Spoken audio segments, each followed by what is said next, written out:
할렐루야. 오늘도 주님과 동행하는 하루가 되시기를 축복합니다. 오늘 본문을 보면 무신론자들이 하나님이 없다고 말합니다. 어리석은 자는 그의 마음에 이르기를 하나님이 없다 하는도다. 그러자 신자는 하나님이 계신다 이렇게 말씀합니다. 그런데 이제 눈여겨봐야 될 것은 하나님이 계신 장소입니다. 2절입니다. 여호와께서 하늘에서 인생을 굽어 살피사. 하나님 어디에 계십니까? 하늘에 계십니다. 그래서 무신론자들, 어리석은 이들은 하나님이 없다 이렇게 말하는 겁니다. 하나님이 당장 내 눈앞에 계셔야 되는데 하늘에 계시니까 안 보이는 거죠. 하지만 성도는 지금 내 눈앞에 보이지 않지만 하나님께서 계신 것을 믿습니다. 여러분, 하나님이 계십니다. 역사하십니다. 우리 7절을 보면 그것 알 수 있습니다. 7절을 보면 여호와께서 그의 백성을 포로된 곳에서 돌이켰을 때에 야곱이 즐거워하고 이스라엘이 기뻐하리로다 이렇게 말씀합니다. 이 말씀은 이스라엘 역사와 밀접한 연관이 있습니다. 이스라엘은 주전 586년에 바벨론에게 패망했습니다. 그래서 포로로 끌려갔죠. 그때 역사를 생각해 보면은 당시 바벨론에서 실제로 이런 논쟁이 있었을 것 같습니다. 바벨론 사람들이 이스라엘 사람들에게 말합니다. 눈에 보이는 현실을 봐라. 너희들이 믿는 하나님은 없다. 하나님이 정말 계신다면 왜 너희가 우리에게 지고 이렇게 포로로 끌려와 있느냐? 그렇게 말하는 거죠. 이 이스라엘 백성이 반박합니다. 비록 현실은 이렇지만 하나님은 분명히 계십니다. 그리고 우리를 꼭 도우실 것입니다. 이렇게 말하는 거죠. 여러분, 누구의 말이 맞았을까요? 역사를 보면 이스라엘 백성의 말이 맞았습니다. 바벨론은 기원전 539년, 지금부터 한 2560년 전에 멸망했습니다. 그리고 역사에서 완전히 사라졌습니다. 하지만 이스라엘은 지금도 건재하고 있습니다. 그때 눈으로 보면 바벨론 사람들의 주장처럼 하나님이 안 계신 것 같았지만 지나고 보니 하나님께서 계셨습니다. 하나님께서 이스라엘 백성과 함께 하셨고 그들을 도우셨습니다. 여러분, 하나님은 살아계십니다. 이스라엘 민족을 도우셨듯이 영적인 이스라엘 민족인 우리를 도우실 것입니다. 우리가 할 일은 무엇입니까? 하나님을 믿는 겁니다. 이스라엘 백성처럼 믿는 겁니다. 생각해보면 이스라엘 백성이 그때 하나님 믿기가 참 힘든 환경이었습니다. 믿지 않는 나라에 졌고 포로로 끌려와 있고 하나님 믿기가 참 어려웠을 것 같습니다. 그럼에도 불구하고 그들은 믿었습니다. 믿었기에 하나님의 역사를 경험했습니다. 우리도 믿어야 됩니다.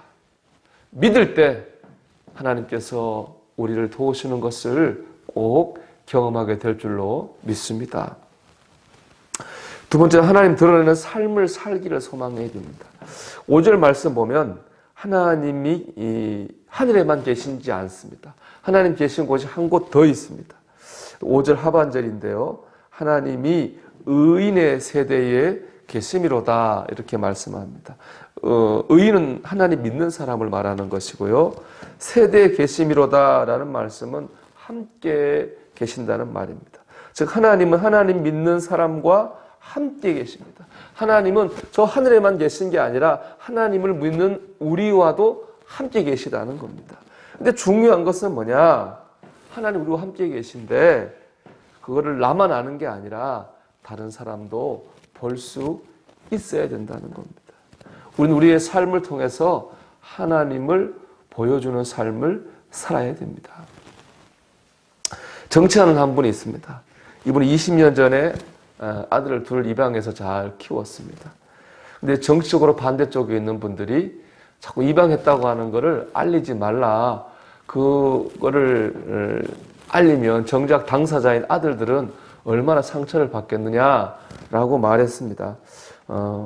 일리가 있습니다. 내가 고아였는데 입양되었다는 사실을 사람들 입에 자꾸 오르내리면 마음의 상처가 될 것 같습니다. 정작 입양된 큰아들이 이런 글을 자신의 페이스북에 올렸습니다. 이미 많은 분들이 아시다시피 저는 입양되었습니다. 입양되기 전에는 제 자신이 부모님도 없고 고아라는 점에 항상 부끄럽고 속상하고 숨고 싶어서 잘 나서지도 못하고 제가 처해 있는 상황 때문에 우울했습니다. 그게 입양 온 이후에도 조금 이어졌습니다. 제가 저를 부끄럽게 생각했었습니다.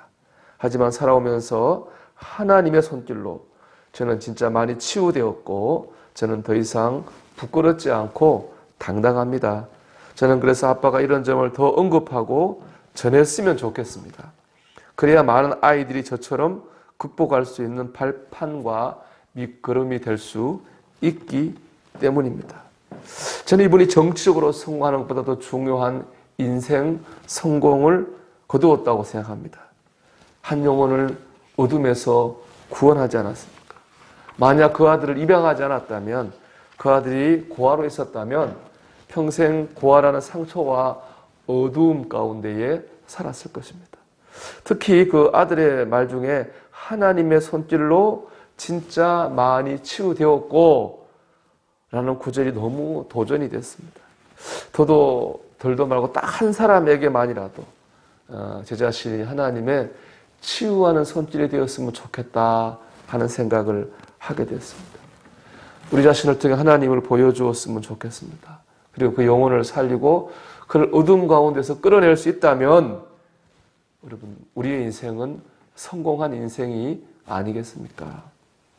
부모님, 남편, 아내, 자녀, 친구, 교인들에게 하나님을 보여줄 수 있는 저와 여러분이 되기를 주님의 이름으로 간절히 축복합니다. 여러분, 하나님이 계십니다. 하나님을 믿으십시오. 하나님을 보여주십시오. 그렇게 살려고 노력하는 모습을 하나님 지켜보시고 하나님 도우시고 하나님 우리에게 복을 줄 줄로 믿습니다.